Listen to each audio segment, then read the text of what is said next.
Rapaport Stereo Podcast, live and direct, with a guy who I met on social media. This could go wrong. I met a guy on social media, a guy with creepy glasses and funny stories. Ian Bick, welcome to the Rapaport Stereo Podcast. I appreciate you taking the time.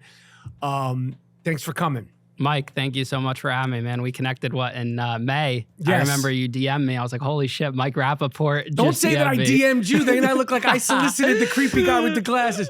Anyway, Ian Bick, your stories on TikTok is where I saw them first. On TikTok are what made me reach out to you, because your story yourself about getting arrested, going to prison, the way you tell your story, and then you have developed and grown and made a big business. Now it's a business. I mean, social media is a business of your own, interviewing other people who have gone through the system for one reason or another.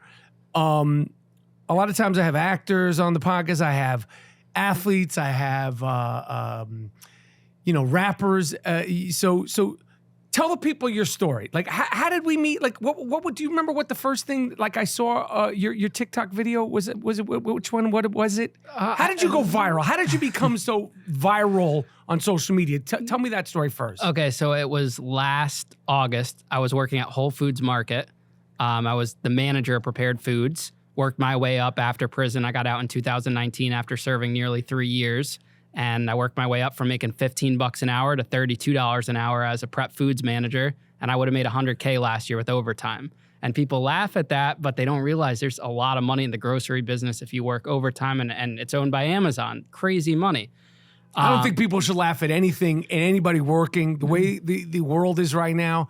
And especially somebody busting their ass. I don't care if it's at Whole Foods. I don't care if it's doing construction. I don't care if it's doing podcasts. Anybody busting their ass working, I respect. Go ahead. Yeah, I mean, people do hate, though. You know, that's do they really? I think when you come from, like, I was at a high point owning a nightclub at 18, and then they see when you're in a small town like Danbury, and I'm sitting there, flipping burgers, maybe they're laughing. They think it's funny, right? Because the social media makes it so it's like a downfall when someone's in the news getting arrested. And then they end up working like that. They think their life's over. I still have people to this day saying, I thought you're still in jail, because the media said I was facing 120 years in prison. Jesus Christ. So anyways, about this time last year, it was a year ago, my friend, who was a videographer for the club back in the day, said, Ian, you got to get on TikTok. And I was so anti-TikTok through COVID, everything. I'd occasionally watch videos because I'm the type of person that doesn't like something I don't understand. So I didn't understand it. I didn't understand the concept of videos, but he's like, you've got to start telling your story on social media. And at this point, I had done an HBO Max documentary. Vice did a documentary on me, but it didn't get me anywhere. Didn't make any money from it. It didn't elevate me to the level I thought that those things were going to do. And so what happens is, he convinces me to start posting, and I'm doing Instagram story time, I called it. Once a day, I'd sit behind the HBO Max poster, and I do a selfie video, and I'm doing one story each day, putting music behind it. Got like 5,000 to 6,000 views.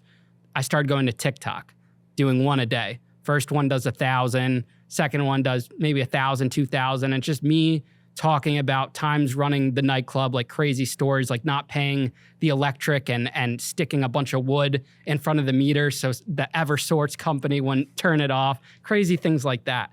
And on my 6th video, I get COVID, the day I was supposed to post the 6th one. And I'm in bed, and I feel like I'm dying.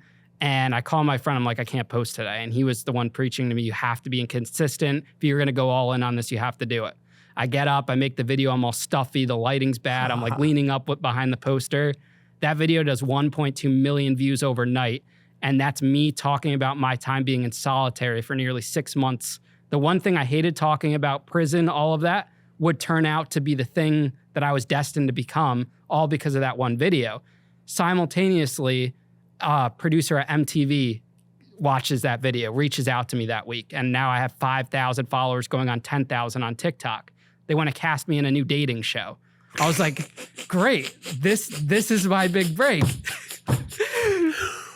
Oh shit! They want to. I went to. I started a nightclub. I went to prison. I did 6 months of solitary confinement. Will you be on the dating show? What kind of fucking dating show is this? They wanted to make it different. They wanted to make their pitch was it's like a Survivor type of dating show out in Europe on some whatever. And then I would go away for a few months. And I just got my passport back from the feds after 10 years. So I figured, wow, this is my big break. So you know what I do? Before even the first interview with them, I go to my boss and said, I'm putting in my 2 weeks. I'm going on a dating show. I ended up getting ghosted by the producer, and that never ended up happening. It never happened. Never happened. And you quit the Whole Foods. Yep. All right. So that's the gist of it. Let's just start with this. You were in solitary confinement for 6 months. What was that like? How did you get into solitary confinement? Break that down. So the prison stories are probably the funniest things you'll ever hear out of my mouth, and that's why people love it on TikTok. My first prison I was sentenced to was Fort Dix in New Jersey, the old Army barracks that converted into a prison. The rooms are open rooms. There's no locks on the doors. It's a big unit, a big building, 3 floors high.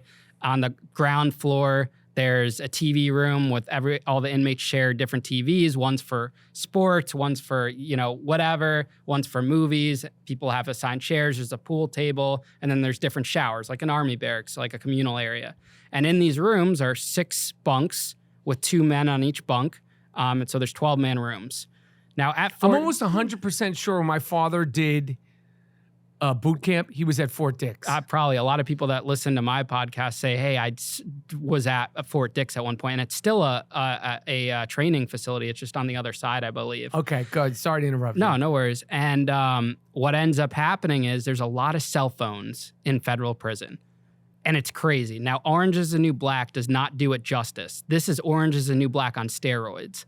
And I remember the first time going on Facebook in federal prison. This was after I got through the system of transport and everything, and I was at my designated spot. You could go to anyone in that building and say, I want a cell phone, and they're going to charge you. At that time, they were like $2,500. Now they're probably more. And we were just talking about in the car on the way here, Boost Mobile is the carrier everyone uses because it's not traceable. That's probably the only reason why Boost Mobile's still in business. So there's no iPhones because you can't charge with the iPhone plugs. Everyone converts the Android plugs, puts them in the ceiling lights and the fan lights and stuff. And they convert it, and they use the little MP3 players that you could buy, the ones at Bed Bath & Beyond or whatever, for $20. They sell those to the inmates for $120. Wow. The prison system does. So they convert those into chargers. It's a whole system. Anything you could think of. Guys are making, liquor with stingers that they're heating up with extension cords. What's a stinger? So it's like an extension cord stripped out that you use to heat up water. Got you. But we have microwaves too, but they use that for liquor. Got you. Anyways, their cell phones, back to why I was in the shoe. And our room gets raided one day. And these raids happen all the time. They're looking for contraband. And they end up finding a couple cell phones in the room. Well, a couple weeks before this raid, we thought it was funny to wrestle and get it on video in this room. So they break into it. The detective bureau inside the prison breaks into it. There's rumors that they send phones off to the FBI. Whatever happens, they got into this phone. And there was a video of me getting choked out on the floor wrestling with another inmate. And I'm squealing, but we were just wrestling for fun, but I'm squealing, and I'm this little, I was chubby at the time. I was probably 260, 270. I'm squealing on the floor with my little Harry Potter round glasses. We called those the Chomo 3000s in prison because all the Chomos wore those glasses. What now? Tell the people what a Chomo is. I learned what a Chomo was from watching your videos. So a Chomo is a child molester or sex offender. Fort Dix is one of the largest federal prisons that house sex offenders. Wow. That's also where the guy that was a part of the pharmaceutical thing went. Yes. Yep, he went there. All right. I got to stay on topic here because in federal prison, they have chomos. Yep, and I was labeled as a chomo. Because the way you look. Because the way I look. I mean, no disrespect, Ian. Even if you had never gone to prison, you'd have that, you have that disposition, that look. Yeah. Especially if you had the round glasses and it's 170 degrees, you got the black shirt on. Anyway, so go ahead. And now I want to come back to the chomos and being housed with them and what their lives are like. Because on the I Am Rapaport Stereo podcast, I talk about, sex offenders, rapists, and all that stuff. because I had heard a friend of mine who worked, whatever, he was a Fed. He talked about when he was first a police officer, somebody had gotten raped in prison, and they found him passed out with a Wonder Bread bag hanging out of his ass to help safe sex. So the Wonder Bread bag and olive oil treatment is what I call it on the I Am Rapaport Stereo podcast. That is crazy. That's the. I mean, it is what it is. At least they were practicing safe sex. Anyway, go ahead. So they raid this room. And they find the phones. They find that video. I got called to the SIS's office, the Lieutenant's Complex. Which, if you're getting called to Lieutenant's Complex, never a good thing. And they show me the video, and they place me under arrest. Basically, they handcuff me, they shackle you, and they bring you to the solitary. And they wrapped up most of the guys in the room where they found the bed that they found the phone on, anyone else in the video. And they were like, "Do you need protective custody?" And because they thought I was getting like attacked in this. So I'm in the shoe because they labeled me as protective custody. And normally you would check in to be in protective custody, but because they saw this video. And I was like, no, you know. And they saw the video that it was posted on Facebook. No, they saw it on the phone camera roll. But guys do go live from Facebook and all that kind of stuff. Which is a trip. Yeah. Okay, so go ahead. And so then what happens? They bring me to solitary, and this is what it's like in the movies. You're in a cell all day. It's a small, tiny, room, maybe five by five. I don't know, whatever the thing is. There's a toilet. You're listening to your bunkmate, shit, pee, you're smelling it. It's everything stainless steel. There's 2 of you in there? 2, sometimes 3. They'll put a mat on the floor when it's overcrowded. The only in 5 by 5? Yeah. Are you fucking serious? It could be a little bigger, maybe 5 by 8. I don't know what the exact specs are. But like you're in like this close. Yeah. Yeah. Holy shit. It's close. You have nothing. All you got is a book. The book cart comes around once a week. It's torture, basically. If you get in there on a Tuesday and the book cart came Monday, you're not getting a piece of article to read until that following Monday, unless your bunkmate has something. And they would house me in the shoe with all the sex offenders that would go to the shoe because they figured I'm like a white sex offender looking guy that would get along with them. Funny story. When I was in the shoe in Philadelphia, when I eventually got transported, there was a sex offender ring going on at Fort Dix. The FBI sent in undercover agents, and guys that were already serving 10 to 15 years for sex crimes were trading and selling kiddie porn on a smuggled in iPad and SD cards. FBI goes in, does a sting. Someone's working undercover. They bust these guys, send them to Philadelphia. They end up bunking me with one of the guys that was on a administrative hold there that was on trial for. And I didn't find out after spending a month with him till after what he was there for. And he ended up getting like another 20 years on a sentence. Hold on, man. Hold on. Hey, this could be a movie with all these crazy stories. 100%. Wait a second. So when you were in there with the guy who turned out to be a sex offender, is it customary to ask people what they're in prison for? Is that like a common thing? Like, hey, my name's Ian, my name's Mike. Is like, you see in TV and the movies, like, what are you in here for? How quick does that come up in your experience? So what I would learn, I'll tell you the first time that I learned about that. My first day at Fort Dix, I went to the lunchroom, and it's a big giant like gymnasium type feeling. And there's square tables like you're in college or in high school at the lunch tables. And there's a nice buffet, like you're going through the lines, you're getting food. I'm like, this is great, because I was at a detention center, MCC Brooklyn, or MDC Brooklyn, the Metropolitan Detention Center, for a month before that. And then I get moved here, my designated location. And I'm in the lunch line. It was dinner time, get my tray of food. They have a salad bar, which was nice, tomatoes, onions, one or two types of dressing, and then a little dessert bar. It was a Jell-O or a pudding. I grab my tray, and I go and sit down at a table full of white guys, because I figured I knew no one, just the guys that were off the bus. One of the guys that was on the bus was black. He went to the black table. I'm just figuring, because up until this time, I'd only ever watched Orange is the New Black. So that's your only Orange? Why? That's the only jail shit you watched? Ever. Never watched You never Prison saw like Break. Penitentiary? No, nothing. That's what makes this crazy. I never expected to ever go to jail. No shit. It, and when I was at the prison camp, I would watch Orange is the New Black on my bunk on a contraband cell phone. Anyways, I go and sit down. Didn't you see like Shawshank Redemption? Never. Bad Boys, Sean Penn? I saw Bad Boys with No, not fucking Will Smith and Marlon. It's yeah, how old are you? I'm 28. Okay. So I put the tray down at this table and I sit down. And I'm excited because this is my first real food in a while, because I've been in shitty like county jail type food. And I sit down, table stops talking. And I'm still eating. How big is the table? Long rectangle. Okay. There's probably 12 guys at the table. Shawshank Redemption had that in there. Go ahead. Guy diagonal from me across looks up at me and he says, hey, you. And I'm looking around like behind me. I'm eating my pudding, Jello, whatever it was. And he's looking at me and I finally realize he's looking at me. And I'm like, yeah. And then he's like, you can't sit here. And I'm like, what do you mean I can't sit here? You know, like I'm looking around. I didn't say it out loud, but I'm like, white guys here. You know, I'm white. I figured that was the only thing I knew about prison. And he was like looking around and he points. I'm looking around and he points. He's like, you belong over there.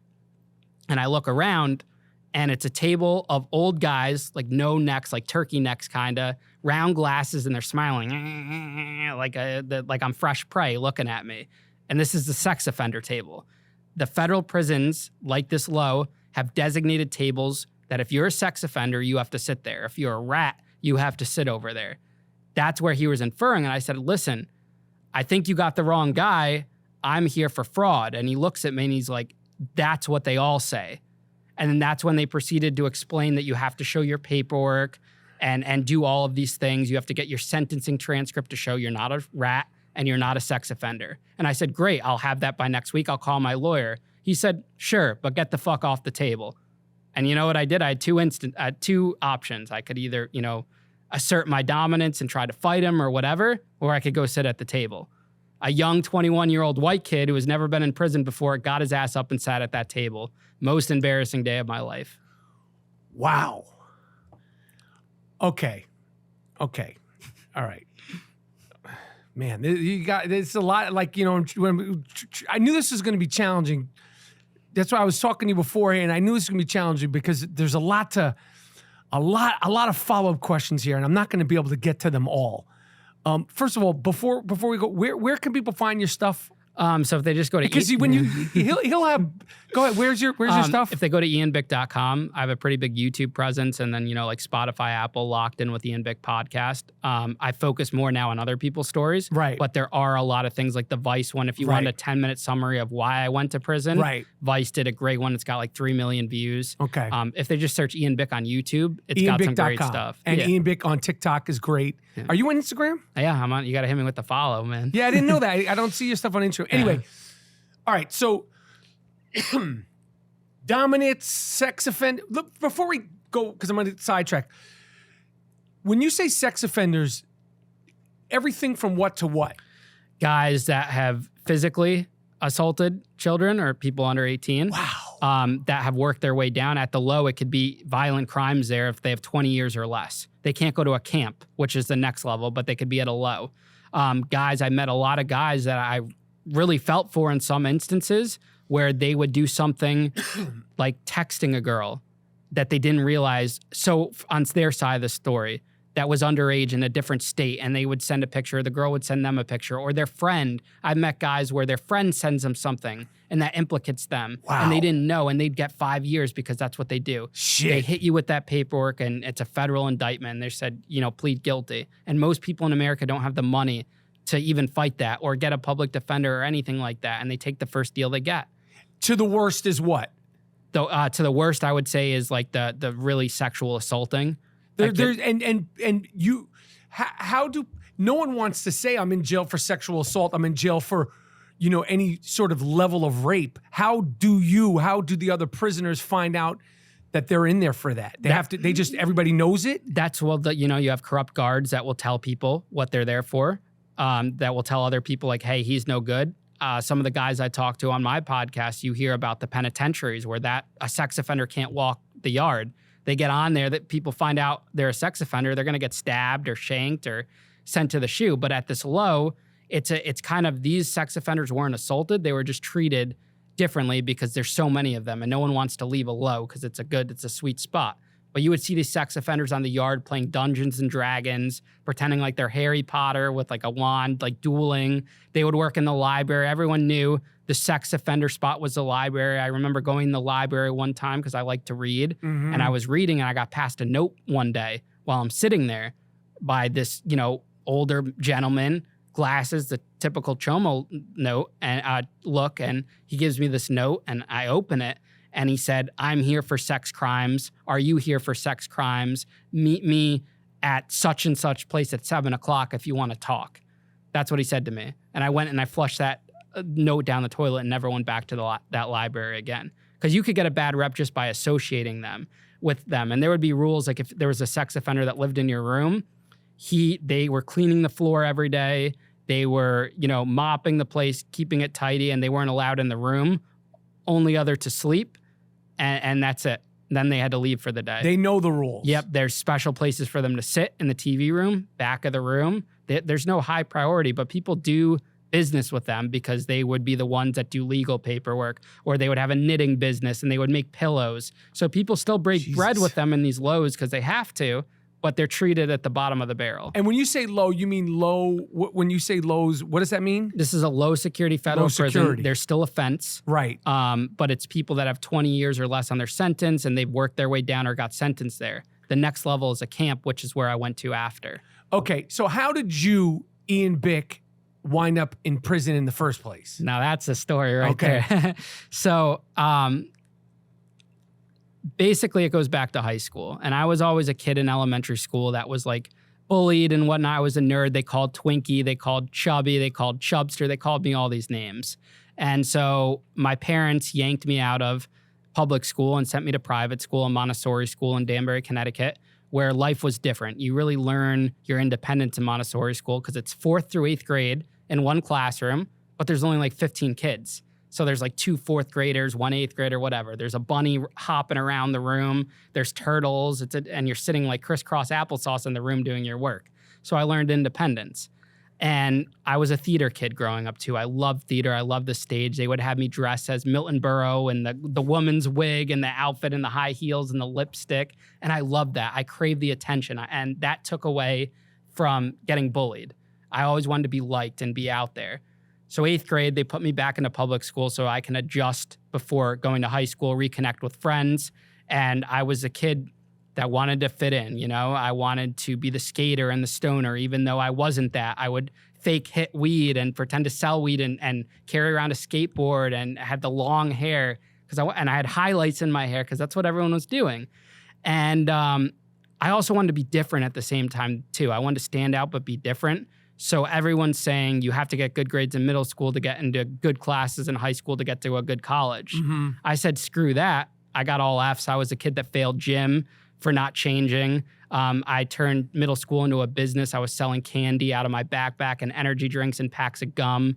I wore Hollister shirts that said, "This is what happens when you party naked." They suspended me for that. I wore flip-flops. So I was this weird kid in a way, but I liked to stand out and cause trouble. I got to high school and they put me on this naughty list that says kids to watch out for when you get to this school. So I was like, okay, I'm on this naughty list. I want to be different in that aspect. So I went and became top 7 in my class for academics, turned everything around. I'm on a good straight and narrow. I'm in the school theater. The first year was Annie, Get Your Gun. Did theater all 4 years. And I'm not popular, but I'm a nerd. I turned into a nerd. I'm wearing the nice khaki shorts and a nice shirt, a polo shirt every day. And now this is where things take a turn. So sophomore year of high school, I grew up, we were just talking about, in this Jewish community called Lake Wabeeka in Danbury, Connecticut. Okay. My parents' house was on the lake, and there's a board of directors, a president, a vice president, et cetera. And my parents got me a golf cart when I was 16. Well, the community made up a rule after I got that golf cart that kids could not drive golf carts. And then they made up a rule about paintballing, and they made up all these rules targeted towards me. Just you? Just me. I was the only one doing it. Me and my friends that I'd invite over.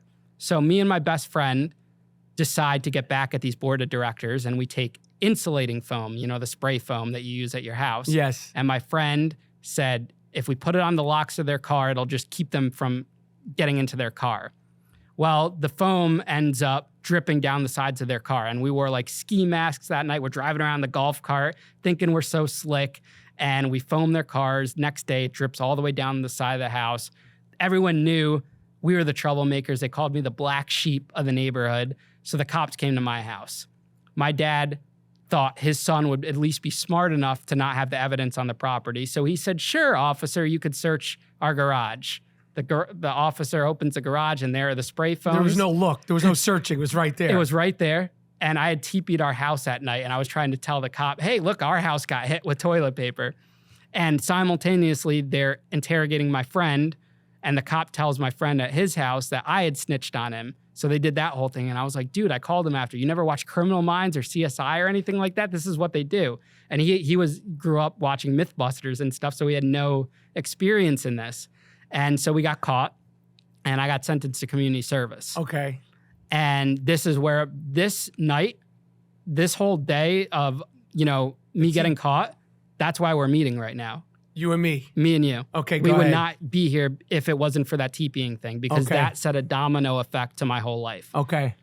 Get sentenced to community service, and here I am, a kid that needs to stand out, needs to do something different. I couldn't just go to a local homeless shelter or volunteer anywhere.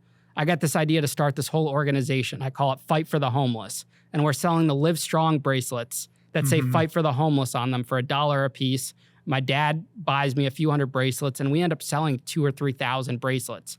Local newspapers calling me this whiz kid, local sophomore in high school. I'm 15 at the time. Starts this charity. Everything's great. I'm in the spotlight, and I just start running with it. I plan a school dance, and the school dance goes to me throwing house parties. We're throwing 300 or 400 people house parties at my parents' house. We're selling liquor on the patio for, solo cups, $5 a solo cup, where the kids are taking out the rowboats and the canoes and skinny dipping, and just all this crazy shit's going on. Time out.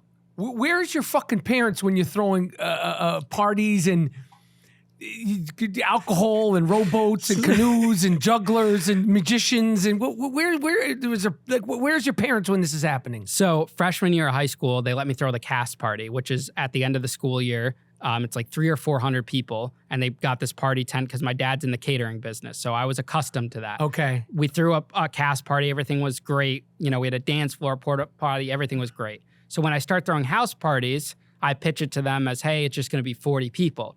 Well, any parent that has a kid in school knows it's never 40 people, and the first party had like 200 or 300 kids that showed up. And there were seniors in the class that worked with my dad. I had them going upstairs, making sure my parents were good, that there was like wine, food for them. They were upstairs, and I was just making sure, everything was good. And the thing with me was I was never a party kid. I was very introverted. I wasn't the one hooking up with the girls. I was the kid that got high. I never did drugs. I got high off of planning events and seeing that spotlight. And making the money. At that time, it wasn't much, but that would come. And when the night after a party ends, it's like doing a show. That high's over. And you're looking forward to the next one. You're only as good as your last show. So that would be something that reoccurs over and over again. And I worked my way from house parties to renting a local nightclub, this famous nightclub in Connecticut called Tuxedo Junction, which was the equivalent to Toad's Place in New Haven. They booked Oasis, all these big bands back in the day. And that's when my business starts. I call myself This Is Where It's At Productions.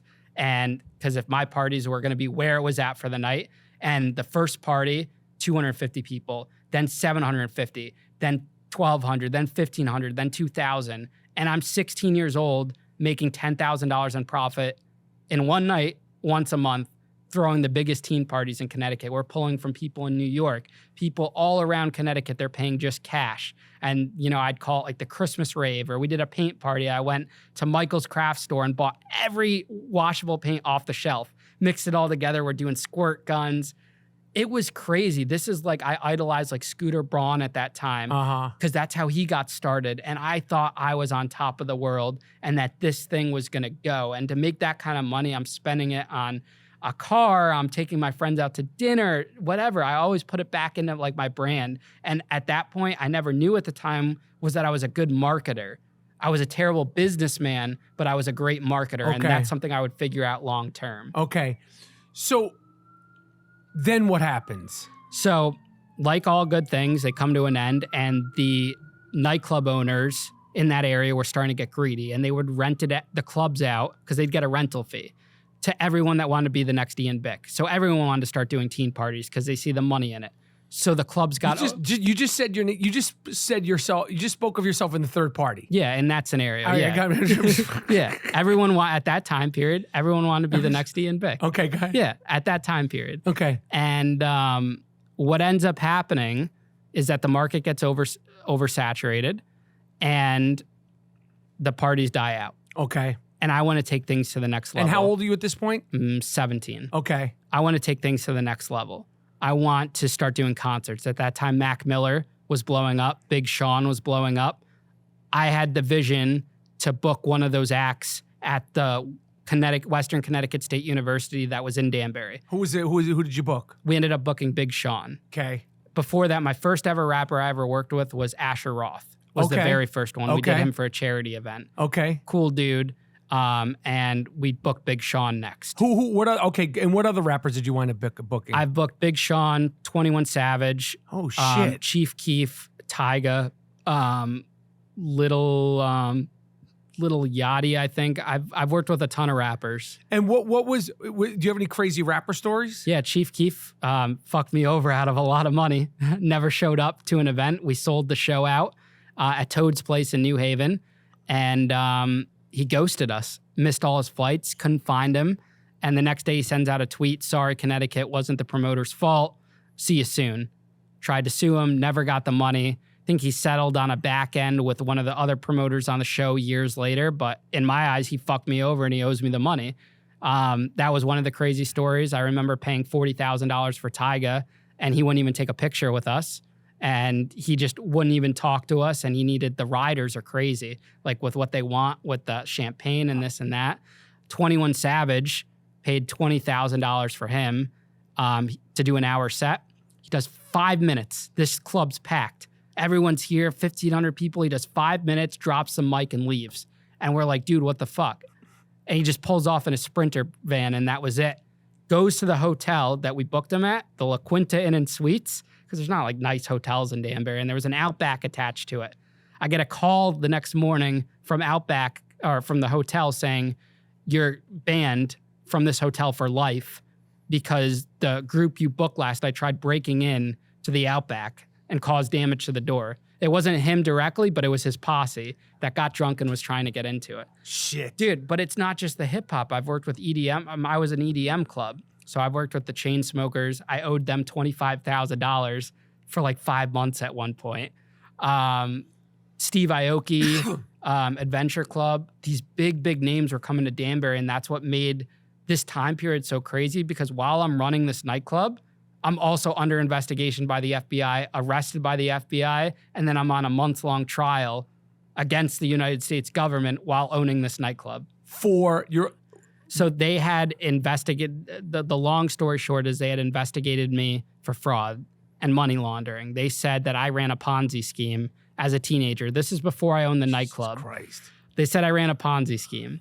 And it was an accident. When I look at it, this is like an accidental Ponzi scheme, because what I was doing was I would take loans from individuals. I structured them as loans, and me and my friend got this idea to start this electronic business. And we would say, hey, Mike, give us $10,000 and we'll give you 50% rate of return in 30 days. Because we're buying these electronics, Beats by Dre, for like $50 and selling it for $400. The electronics turned out to be fake, which anyone could have figured that out early on, but we didn't know that at the time. And now all of a sudden, all these investors or lenders are giving me hundreds of thousands of dollars. I was 18 years old, decided not to go to college at this point. I had like $600,000 in this Wells Fargo bank account. And what do kids do with $600,000? We made dumb investments. Like I put it into my first nightclub. I've owned 2 nightclubs in my day. Put $100,000 into a nightclub where every contractor you could ever think of took advantage of me. They do it. They do it to kids. They do it to grown-ups.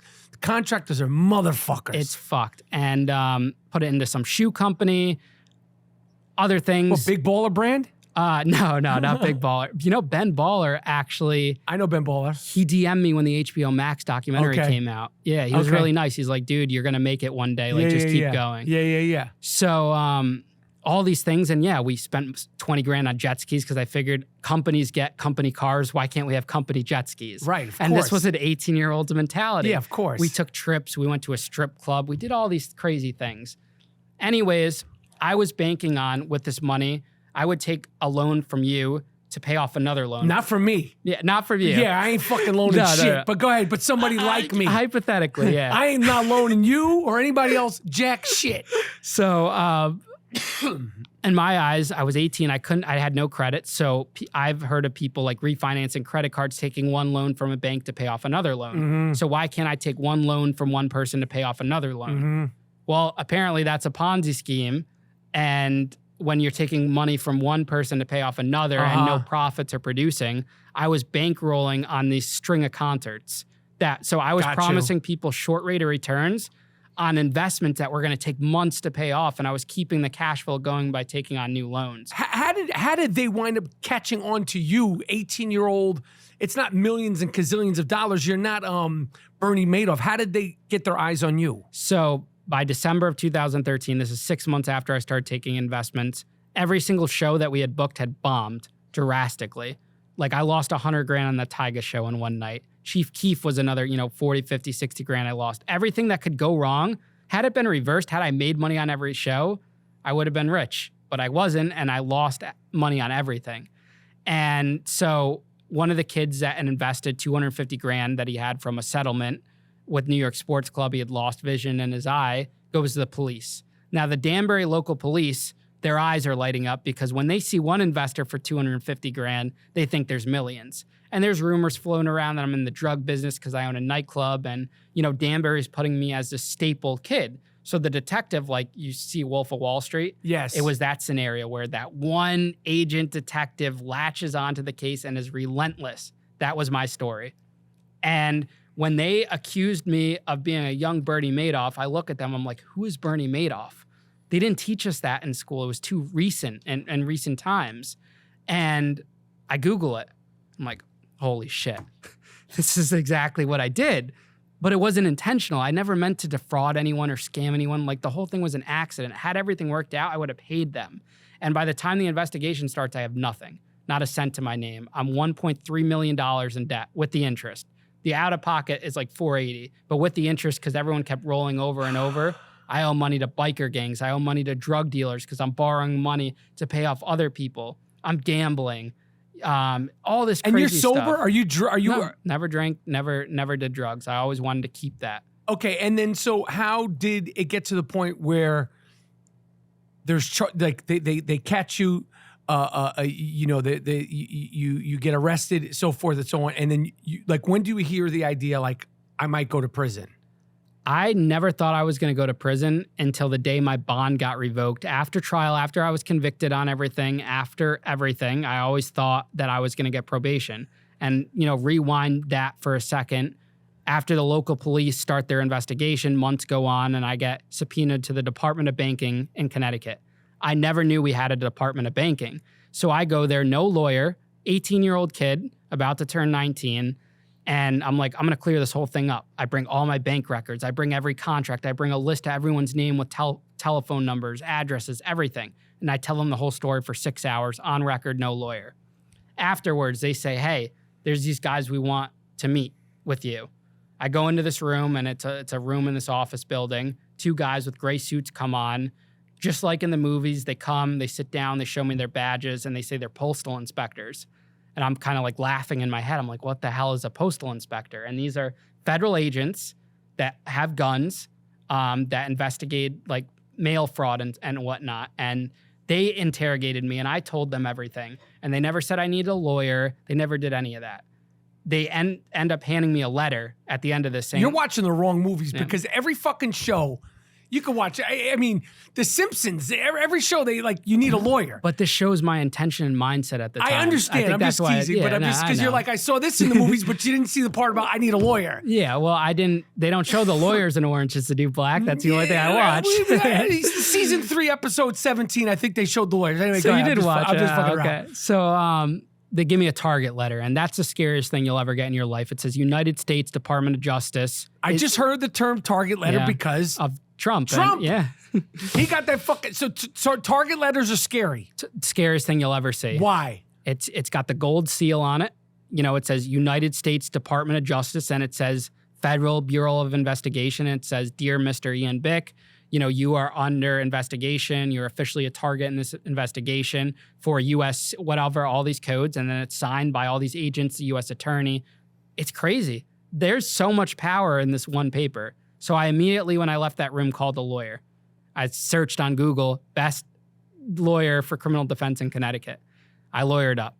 I then we get this thing called a reverse proffer, where a proffer is where you sit with the government and you snitch or you tell. A reverse proffer is when you hear everything that they have on you.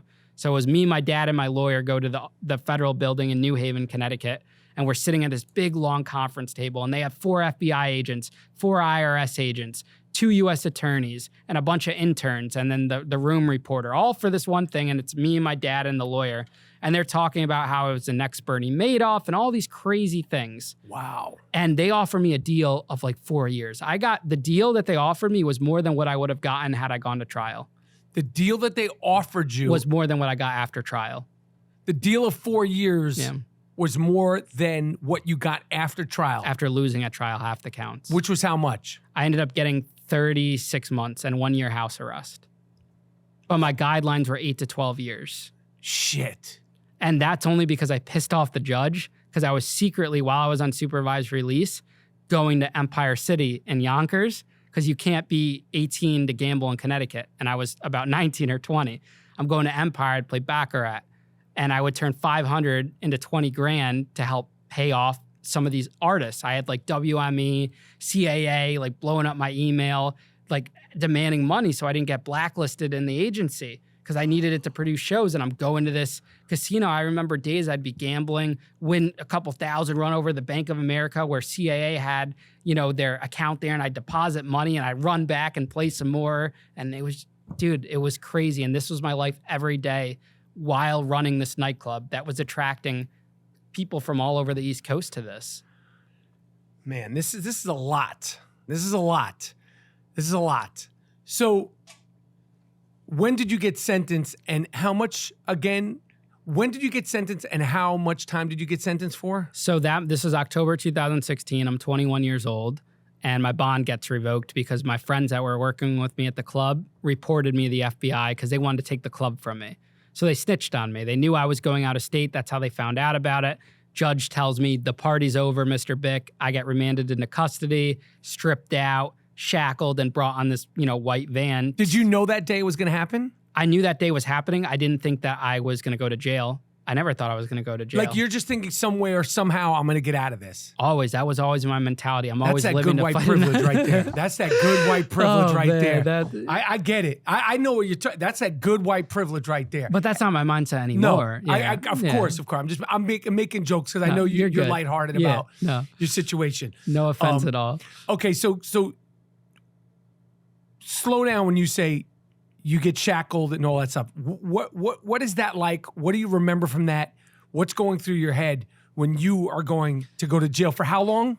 So a month later, I would end up getting sentenced to 3 years because the government asked, my guidelines were 8 to 12. The government asked for 7 years at sentencing. And then my lawyer asked for probation or house arrest because I wrote a big speech to the judge. I said, listen, I've been in prison for 3 weeks now, which I thought was like, it took forever, months. I saw a guy get his finger bitten off by another man for cutting someone in the lunch line. Like, this was a bad place. This wasn't a good place. Like, when you're in a spot, like I've never suffered from claustrophobia or anything like that. But when you get put into a cell like that and everything's revoked and you have no power, going from a position of power in a nightclub or anything in your life, and that's all taken away from you, like, it's just like your soul's wrenched out from you.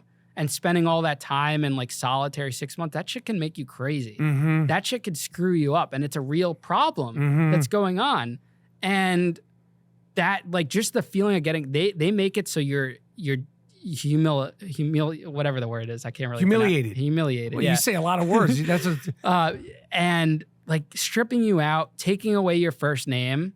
Like, you feel like I was treated no different than how the sex offenders, people that touched kids, like whatever people want to think of me, for what I did or what happened, what may or may not have happened, I was still treated like some of the worst people in America are treated in that situation. I'm just like this 21-year-old kid that's going through that. So when did you realize you were actually going to go for 3 years? And like, how were you, You're 21. You've never gotten into trouble, like real trouble. You've never gotten anything serious besides, high school type of bad behavior shit. When you realize you're getting time in jail, like what's happening through your head, and what was that first period of being in prison like? Dude, it was scary. Like I remember getting sentenced, like when the judge, so you give your speech, government says their side, defense says their side, any, victims want to speak, anyone else. I remember seeing my mother, like crying while she was speaking and sitting in the courtroom. And even like you could hear her cry when I was actually sentenced. And when the judge takes a break and comes back and he says a whole speech, I'm sure like you've seen on TV, he says a whole speech and then he says 36 months. And I'm sitting there like, how long's 36 months? Because you don't hear, when someone says, hey, I'll see you in 2 years, you're not saying I'll see you in 24 months, at least in my eyes. Absolutely. And I'm counting for a second. And I don't even hear the rest of what's going on. I had to read that a couple days later. He lost me at the 36 months, and then I realized, holy shit, 3 years in prison, a year of house arrest, and then they're talking about all the conditions I was going to be on. I had to see a therapist for a year. I couldn't gamble. I couldn't do all these things. And I'm like, I can't even think about that right now because that's 3 years from now. And no one's telling me or training me, or I didn't have time to research how much time you actually do on the 3 years or anything. And the second you're handcuffed and let out of that room, your life changes forever, because as much as you pay your lawyer, as much as anyone's there for you, they can't really be there for you. Your parents could give you all the love and support in the world. Your friend, you could have all the money in the world, but once they haul you away, you're on your own. That's it. You have zero power. Man, okay. This is a lot. I can't do your whole life story. I want to keep asking questions. Yeah. I want to jump into this because I've seen you talk about some of these things. Now we get to the prison stuff. Yeah. What are some of the craziest things that you personally, besides being in solitary confinement, I say besides being in solitary confinement for 6 months, what were some of the crazy things that you dealt with that you saw while you were in prison? You want an exclusive that I've never told to anyone Yes. before? Cool. So I was at the Oxford prison camp in Wisconsin. And the first weekend I'm there, this is a Friday night, my window, these are 4-man bunks. Now, Oxford prison is a camp. You know Otisville camp and that all the celebrities go to? This is the Otisville, but out in the Midwest. 100 inmates. There's a dog program. There's dogs walking around. One security guard to these 100 inmates. When they call it club fed, this is club fed. You got the bocce ball court. You got the volleyball court. You want to play pickleball? There's a pickleball court. There's the basketball court. There's the track. We have a gym. The lunch is seasoned, like the food season, because it's a cafeteria. You know who I did time with there? George Papadopoulos from Trump's campaign or whatever was there, and I spent. He was there for 14 days. TMZ was outside. Wow. We had contraband cell phones trying to sell his photos to TMZ in the library. They didn't bite because he wasn't there long enough, and then it was old news. Anyways, My first Friday night there, I'm looking out my window, and there's inmates running across. It's like dusk, like 5 or 6 p.m., with garbage bags full of stuff. And I don't know what it is, and I'm nosy, and that's something you can't be in prison is nosy. But this is a camp. A lot of people are snitches there, whatever. And they're running in across like the basketball court, and there's a guy that's looking out inside. There's no cameras at this camp either, and they're on contraband phones. They're saying coast is clear. Another inmate's distracting the guard in the officer's unit. And these guys come in and they go to another little pod area and they dump these garbage bags. McDonald's, Chicago deep dish pizza, cell phones, protein powder, shoes, anything you name it was getting brought in during this time period. And it's like Longest Yard, where you have the burger guy giving everyone the burgers to pay everyone off. This is what was going on. Now, here's the exclusive. I would later become one of these runners that would go across the field and go through the woods because it was an adrenaline rush. I didn't need the money. It was just exciting. I was alone. I was in Wisconsin. They shipped me, 600 miles away from my home because I dated a guard's cousin in the Danbury, Connecticut prison. And so they put me on Con Air, which is another crazy story in itself. And they shipped me out there. And I would become the runner, and I would run through the woods picking up packages. I was still on the prison grounds, never left the prison grounds. But inmates' parents would drop off goods of services or whatever, drop it off there, and I would pick it up. And in bulk? In bulk, anything. Protein powder. Hey, Ian, I want sushi this weekend. Okay, have your people set it up, send me the money. Boom, bada bing, we're good. I'd run, grab it, bring it into the prison. Everyone was doing this. Even the head orderly that was the assistant, whatever, he was getting things smuggled in. Guys would go, the visits were so relaxed, you don't get strip searched on the visits. So your parents would like slide you a phone. This is all changing now because there was an incident recently where someone brought a gun in on a visit. It was in the news. So the prison system's cracking down, but it poses a question, why we even have camps to begin with? This is like, it is pretty crazy. And there's guys at these camps that are doing 10 years or less. So that was one story. And I would say the second craziest story is when the guard assaulted me, like sexually assaulted me, sexually harassed me, whatever you want to call it, at this prison camp. In the same one? At the same one, and the prison system covered it up. And what was that? How did that happen? So this prison had a scratch bakery. Some of the federal prisons have scratch bakeries where some of the inmates become bakers. I had a background in food. I had worked in restaurants. My dad was a caterer. The bakery job opened up. I became the baker. And I would get up at 4 a.m. They like hit your bunk. You come out and you go and you bake. We were baking cinnamon buns, muffins, all this. And my bunkmate was one of the cooks and bakers there too. So we did it together. One morning, this is like 6 months I have left on my sentence, I get woken up and not him. So I thought it was weird, but whatever. I went, and this officer, tall, skinny, penis-shaped head looking guy, always had his pants really high tucked in, kind of smelled a little bad. He was the supervising officer because there always is a guard with you. And this guy would give me extra meals at the prison chow hall. He would let me skip the line. He would let me smuggle out the brick of Philadelphia cream cheese because I was the cheesecake maker. Non-baked cheesecakes, I would sell them $2 a slice. Best cheesecake you'll ever have. Yours are?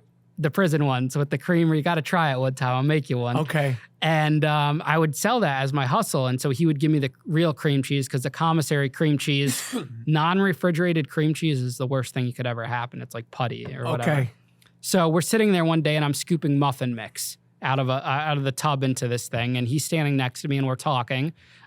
He had taken like a liking to me, like I thought as a friend, just talking about whatever. And I'm scooping the muffin mix. And then all of a sudden I feel a little rub on my elbow. It was his hand. And I look to the right and he's like rubbing it like weirdly for like 30 seconds or whatever. And I don't think anything of it. I'm like, this has to be an accident. Maybe he saw something. Maybe there was a bug. I don't know. And I go back to scooping the muffin mix. Couple seconds pass by, whatever. That hand goes to my thigh. And he's rubbing my thigh a little bit. And this is weird.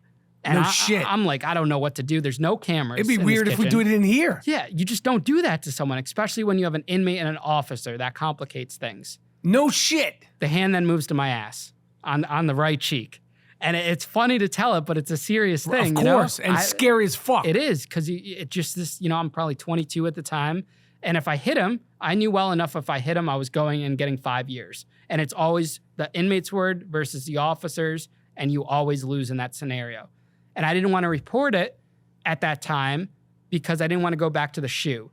In these scenarios, they always lock up the inmate into the shoe, and it's like punishment when you didn't do anything wrong. You're getting punished after already being punished. Right. And so that happens. I was like, okay, this is a one-time thing. It's not going to happen again. I avoided him for a while, said I was sick, called out on a couple shifts, and a week or 2 weeks go by. I'm in the walk-in cooler. And normally the walk-in cooler is always locked, and the prison guard would unlock it and stand outside because it's very narrow. Well, he unlocks it and comes in and shuts the door. And it's a very narrow hallway. So I grabbed the sheet of cookies that I went to go, reheat or whatever, bake off. And he forces me to rub my butt up against his groin area while I'm trying to sneak out of the walk-in. That was the final straw, and me and my bunkmate ended up reporting it because the whole compound, it's a small compound.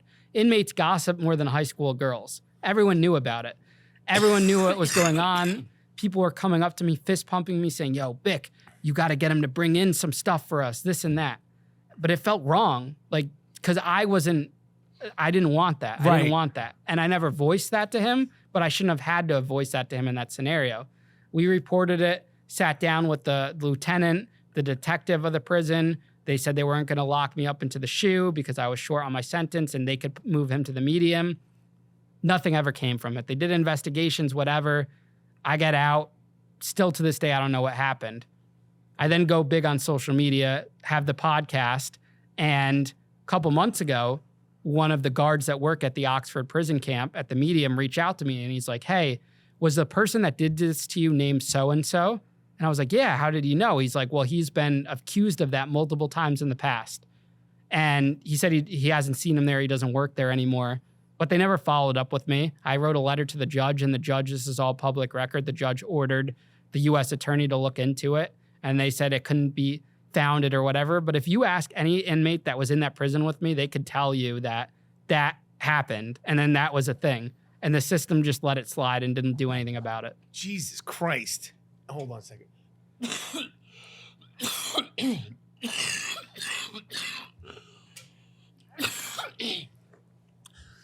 Excuse me. You're good. And what about, there was another story you talked about on your podcast, on socials, about you getting you getting into a fight or somebody smacking your glasses off or something like this. Yeah. And then you've referred to it as the smacking the glass. Yeah, that one actually went. No Jumper posted that clip on everywhere, and it went viral a couple months ago. That's what helped blow up the podcast. So what happened was, you remember the cell phone investigation I was talking about? I was excited that they locked me up at that point for this protective custody or whatever you want to call it, because guys were trying to extort me at this prison compound. This was about 3 months into my sentence. And this is the low security one. Low security. But they still try to do that extortion. Well, I'll tell you why. There were these guys from Baltimore, and Baltimore has a bad rep in prison.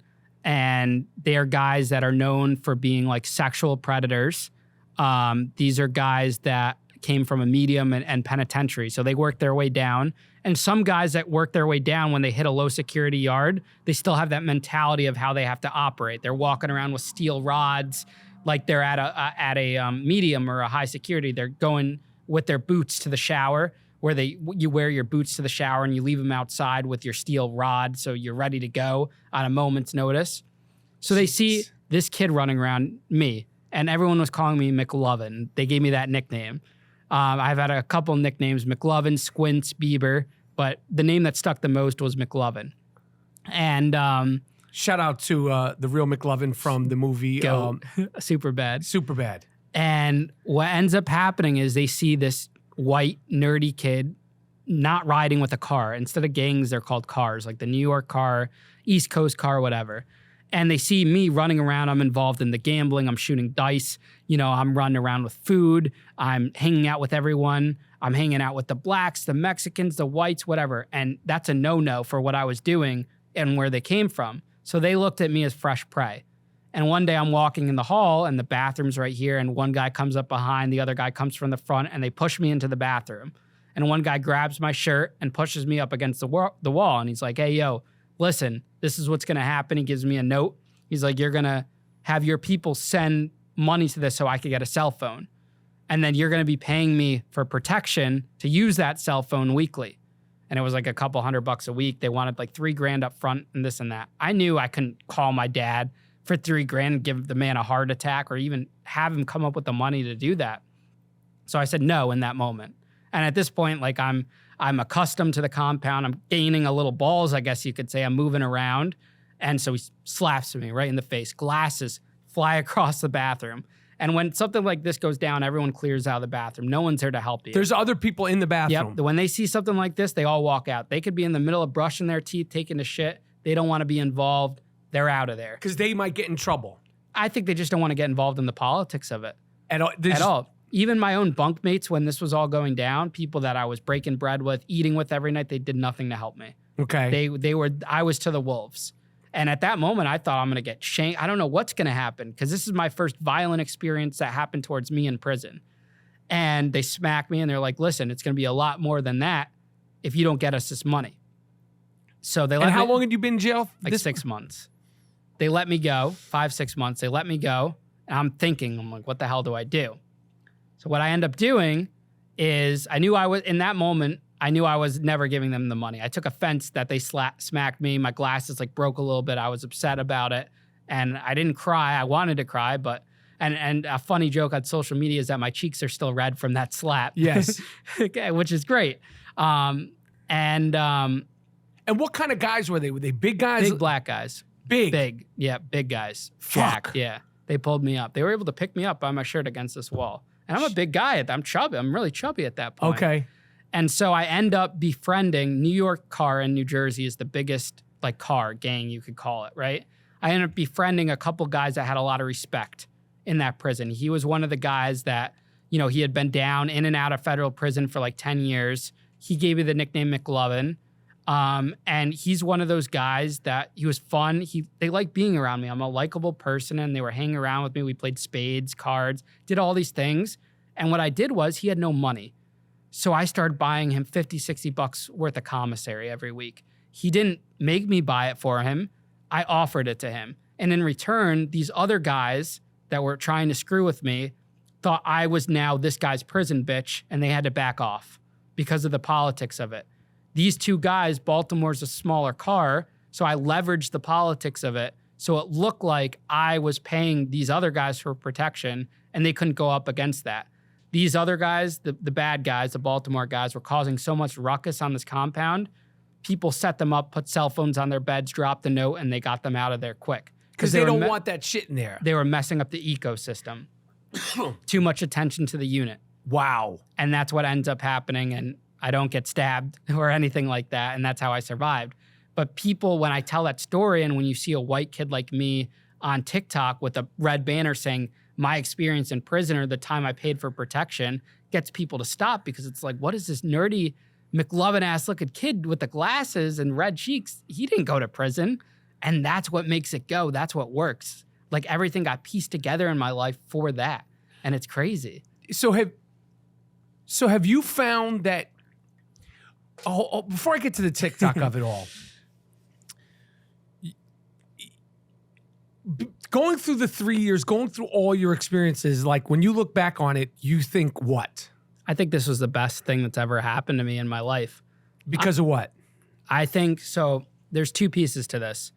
For the longest time, when I went to prison, I studied Wolf of Wall Street, Jordan Belfort. I read the books. I read every, memoir. While you're in prison, you're reading Jordan Belfort. I read Orange is the New Black book. I read every memoir of every celebrity that's gone to prison. I was in prison with Teresa Giudice's husband at Fort Dix. Time the fuck out. You were in prison with Joe Giudice? I was in prison with Joe. I would see Teresa, who went to the Danbury prison, where my hometown was. She was out of prison at that point.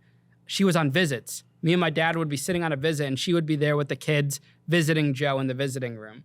And everyone's staring and everything, but I was in prison with Joe. I stood behind him in the lunch line a couple times, said what up to him. We were never friends. We never talked. But I was in prison with him. I was on his side of the compound, the east side.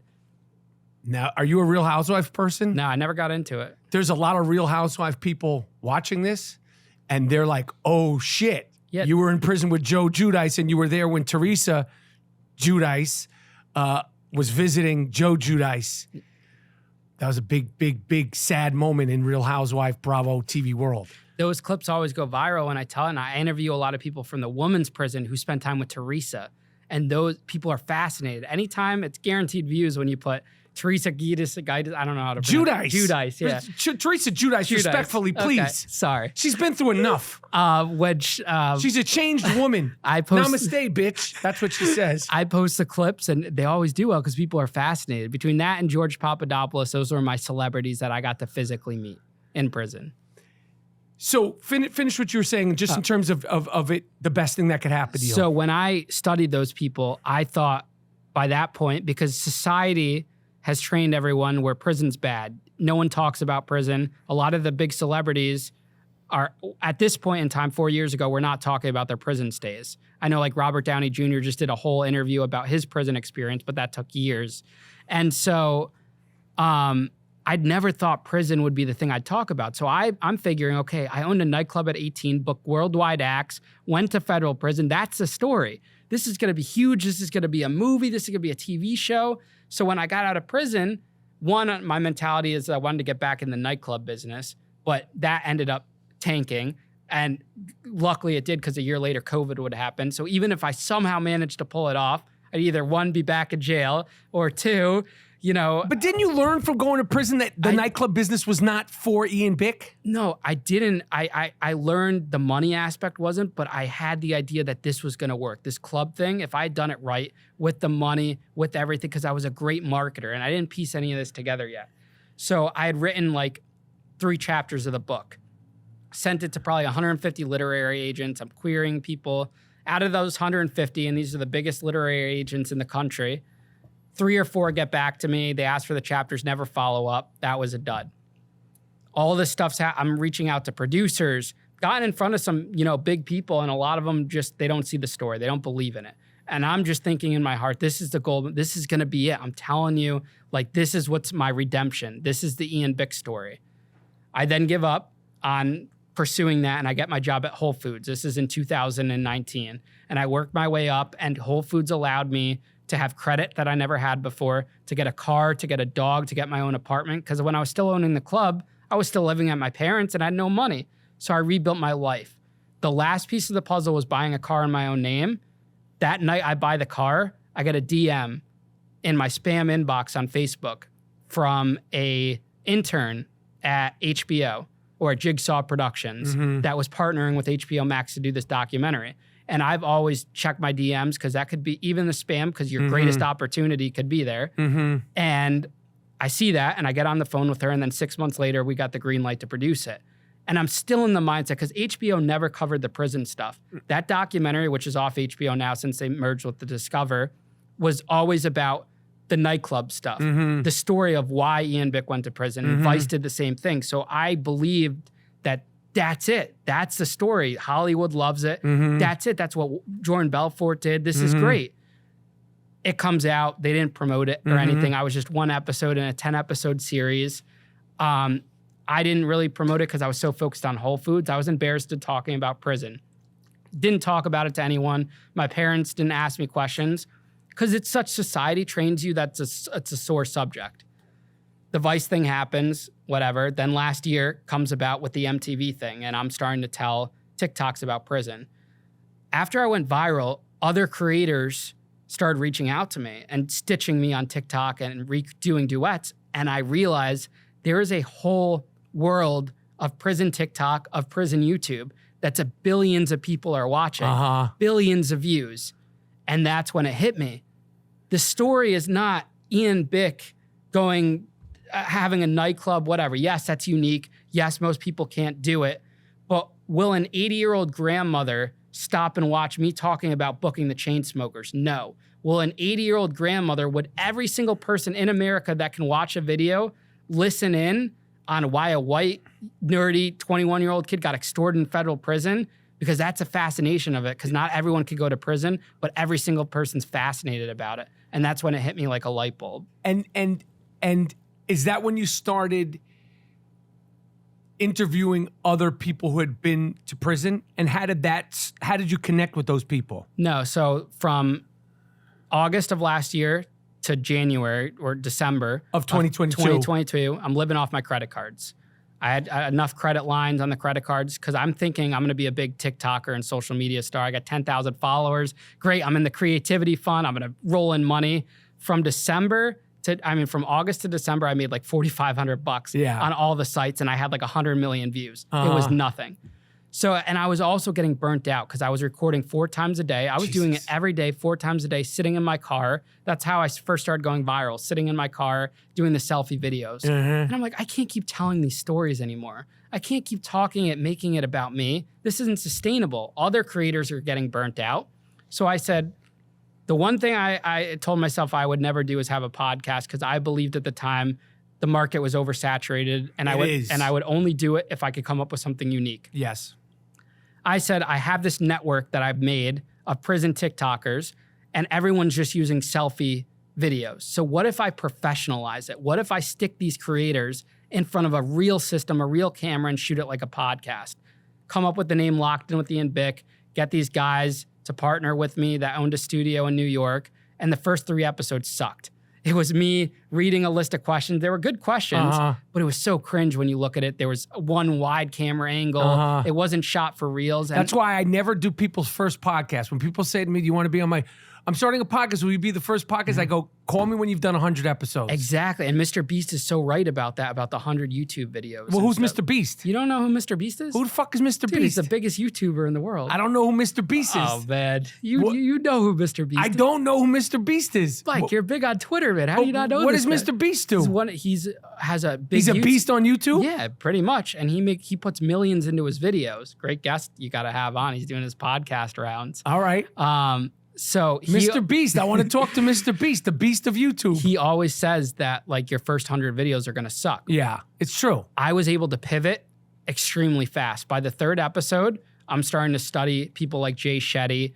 I'm starting to read books. I'm starting to listen to interviews and develop my questions. So it's not just question, answer. We changed the set. So it's one camera angle on the guest, one camera angle on me. Every clip that you see on TikTok, I edit myself. I learned how to cut on InShot on iPad, and I just recently upgraded to Premiere Pro. I do all the clips. I make 28 to 30 pieces of content a week, and we put out 2 full-length episodes a week. Because in my mindset was, what is the competition doing? The competition's putting out 1 episode a week. I want to go to 2. The competition in terms of world. In my world, and Prison YouTube. Obviously, there's plenty of podcasts that do like 3 or 4. I think you do what, 2 or the 2 a week podcast. 2 a week. Yeah, I'm late to YouTube and all that stuff. Yeah. For a while, I was just audio, and whatever. Anyway, go ahead. So January of this year, I have about 3,000 subscribers on my YouTube just from shorts. I had never posted a full length video. Every time I made a short in my car, I would save it without the TikTok logo, and that would go on Instagram, Facebook, YouTube Shorts, and TikTok. And I've amassed thousands of followers from that on each platform. And so I post a couple videos, and I get like 1,000 views, 2,000 views, whatever. This goes on from January to March. In March, I go to 2 episodes a week because I want to put the rhythm. Because at that point, I was talking to ad agencies that took interest because of my TikTok following, but they were realizing that all these TikTokers want to start a podcast. It doesn't translate into downloads necessarily, is what a lot of people are realizing. But they said, listen, when you meet that 10,000 download threshold, we'll talk on the audio. And I wasn't at that. I was nowhere near that. And I had a couple great episodes. You know what changed my life? What? End of April of this year, everything happened simultaneously. I figured out the purpose of the podcast because for those few months, it had no purpose. It was just me interviewing individuals. But then I started, because I always had the TikTokers who have told their story 1,000 times and those stories were all right. I then start bringing on the people from all over the country. I fly them out who have never told their story. And these would be guys that would talk about getting raped in prison or almost dying from addiction or anything, the craziest stories. And these stories start to get traction. You put on a catchy thumbnail, a catchy title, and these stories are getting out there.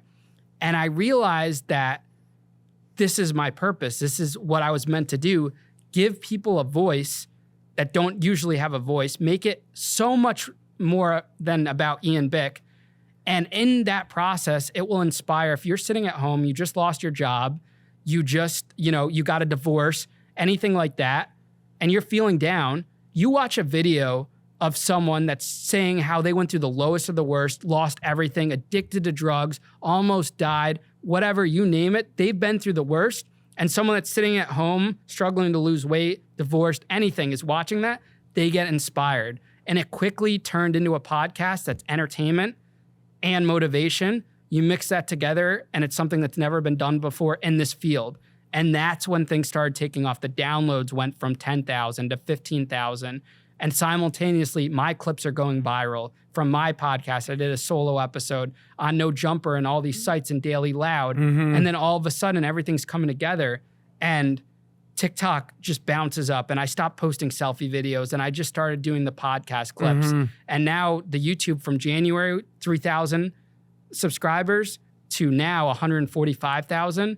Rapid growth. I could put out an episode in 2 days, it's going to have 10,000 views. Wow. And the thing I love about the podcast, which differs in a lot of people in my genre. Podcast audio or video? Both. Okay. Both. The thing I love about it is that the first half of the podcast is what you would think of as not salacious. It's kind of boring. We're talking about people's childhoods. We're humanizing people that have the label of whatever it is that they did. We're bringing them back to childhood. We're discussing, it's like a therapy session. We're discussing the root issues, where they came from, the mistakes and the things that happened along the way.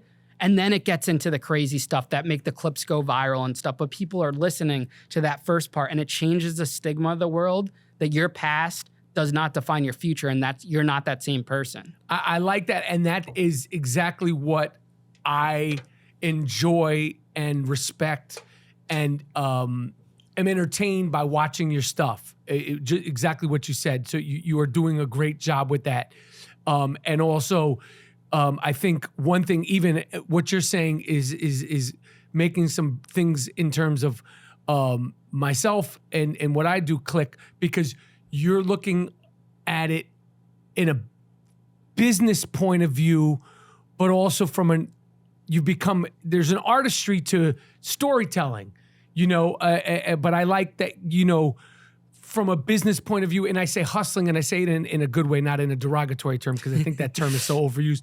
Your hustler mentality, and again, I'm saying that respectfully, has helped that. How do you check the people, the men and the women that you have on your podcast? How do you check their paperwork? Because how do you know you're not going to have some piece of shit on your podcast who's saying, well, I did, 6 years for this, that, and the third, and it turns out that this guy did 9 years for some shit that you don't want to be associated with? So this is the way I look at it. One, I have a form set up on my website where people can apply to come on the show. We have hundreds of people that have been piling their applications because they get inspired. People that won't talk about their stuff will now come on and talk about it because it's an open, safe space to talk about it, and they know the inspiration it can give to others. And that's why I read all my DMs and I see all the love and the support, because a lot of celebrities in this world have disconnected from the people that have gotten them there in that sense, like the responses. And I remember being that person hitting up the big podcasts to come on their show and do all these different things and never getting responses or that. So I never wanted to make someone that comes on my show feel like that they weren't important enough to tell their story. And the way I look at with checking their paperwork, like I'll do a search, we'll research news articles just to make sure that they at least came to jail. If they want to come on and lie about why they went to jail or anything like that, and if it's public record, obviously I'll know why they went to jail. But small details and stuff, it's not on me to judge. It's for me to give them a safe space for them to tell their story, give them an opportunity to show that they're a human too and that they've learned from their experience. And the platform's big enough now where if they want to fuck that up, that's on them. I don't think my viewers are blaming me for that. I'm just guiding the conversation because each episode is its own documentary. We go for, it's not just the salacious clips right off the bat. It's beginning, childhood, all the way through to the end. And that's what makes it so much different than a lot of podcasts in this genre, maybe even podcasts in general. I'll do a lot of podcasts where, because I try to give back and go on these pods and that have just started, and they just ask an open-ended question. It's like, tell me all the great stuff. And I hate doing that. I want to do them, but I hate doing that. And it's so hard. I can't stand it. I've been on, I'm not going to say any names. I've been on very popular podcasts. They'd have you on, be like, prison, you went to prison. Tell me about that. Yeah. And you're like, I mean, I agree. Yeah. All right, Ian, let me see. All right, yeah, that's it. Ian Bick, ianbick.com. Yes. That's where you can find all your stuff. It's BICK. I'm telling you, it has great content. My last question, how are you going to make sure you don't get in any more trouble going forward? I mean, there's a few things. I keep my circle very tight. I'm eliminating everything in my life that I don't see in the future, whether it's friends, relationships, anything. If I don't see them in the 5-year plan, life's too short. I have friends that are dying that I went to high school with. I went to this recovery conference in Arkansas last week, and just seeing these stories, and life's just too short.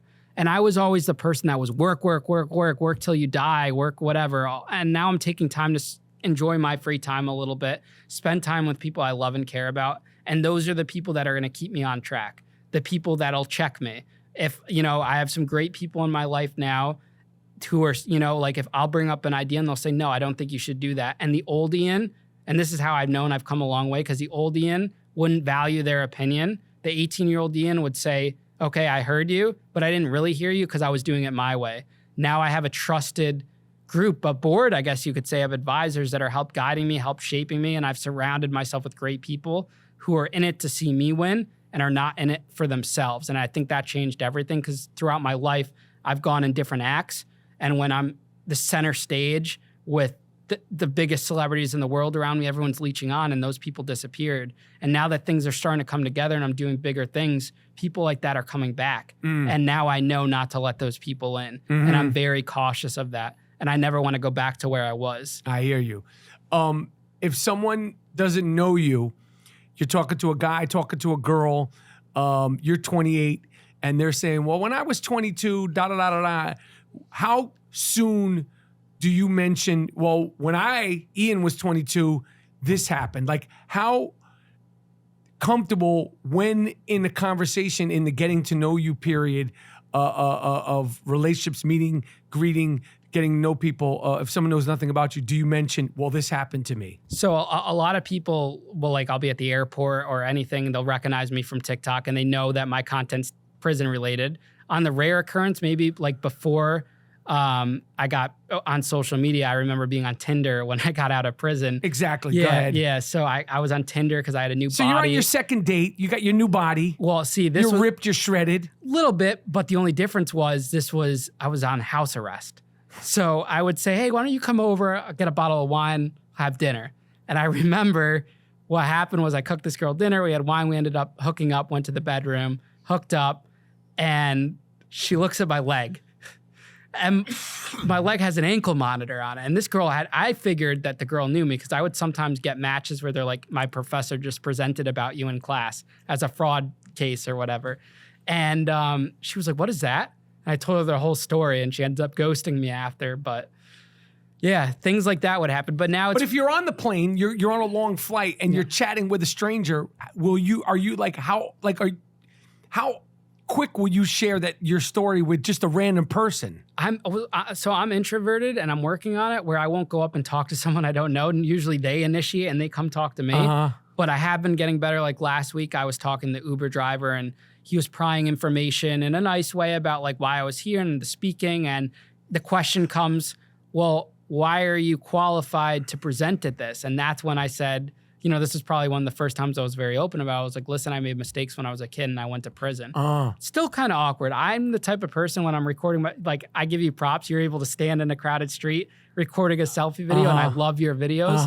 I can't do that. I'm working on it because I know I have to in my career, but I'd rather be alone. And like, that's I got you. Yeah, it's just like that. It's awkward for me. I get red and it's just, but I'm working on it because it's just like, recording a TikTok about like prison or I don't know. Yeah, well, recording a TikTok about prison is different than, you know, most of the stuff that I talk about. Yeah. But that's just sort of, my sort of getting comfortable with talking my shit on the street, it's just out of necessity because the reason why I do a lot of my videos on the street is because my wife will not tolerate me screaming and yelling into the phone at home. Yeah. So she'll be like, get the fuck out of here. Like, if whatever you're going to do it outside. So a lot of times it's like a lot of times I'll do the videos, you know, right outside of my place because my wife says, don't do it in here. Yeah. Anyway, Ian Bick, IanBick.com, Ian Bick on TikTok, Ian Bick on YouTube.